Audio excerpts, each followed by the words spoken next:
Drew Brannon here from AMPLOS, and I want to talk a little bit about burnout. This is not a new concept. If you look at the data on burnout, and we'll just focus on the USA right now, the numbers for quite a while now have not been good. So many years ago, decades ago, the burnout prevalence numbers were high, and here we are as we sit in 2026. They're still high. Different studies point to different data points, but the most recent research that I have read and looked at indicate that anywhere from 60 to 70% of people in the US workforce are indicating heightened levels of burnout. And so as I think about that and I look at what the data says, a very common question, a normal question pops up: why isn't that getting any better?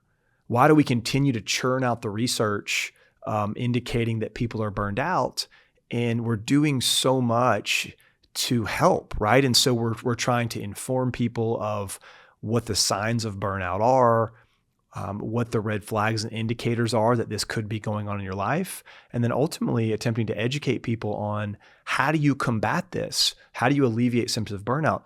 All of that's happening, but the prevalence rates don't seem to be changing at all. Why is that? And of course, there's a number of different variables that play into that, but one of the most fundamental reasons is people just aren't changing. And so you think about this notion of, why do we need to change it up in our lives?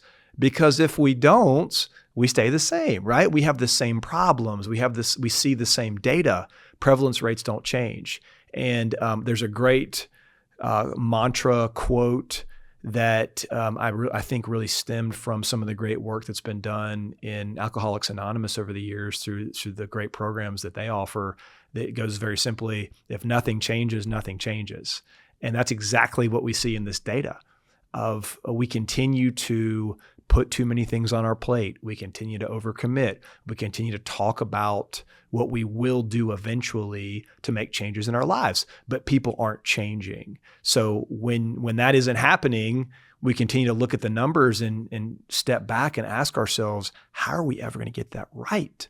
So the answer to that question becomes, it starts on the individual level of people being willing to just create healthy disruption in your life, to put something down. You know, the classic start, stop, continue is a fantastic model and framework to use when you're trying to solve for some of these things. Even if you just looked at that and thought about, what do I really need and want to start in my life? What do I want to stop in my life? And what do I want to continue doing? That simple framework could be a highly effective approach to trying to alleviate and curtail some of these burnout indicators and symptoms that we see. So on the one hand, we look at the research and we're discouraged. I think the good news here is the path to improving things isn't complicated in the least. It simply involves people being willing to get honest with themselves and others about how they're staying the same as opposed to changing, and then digging in and doing the work. So would really challenge you to think about, where are you with respect to what could be burnout symptoms in your life, and then to run yourself through that very simple framework of start, stop, continue. It's an excellent tool. It's a very straightforward and concrete way to promote change and growth and development in your life.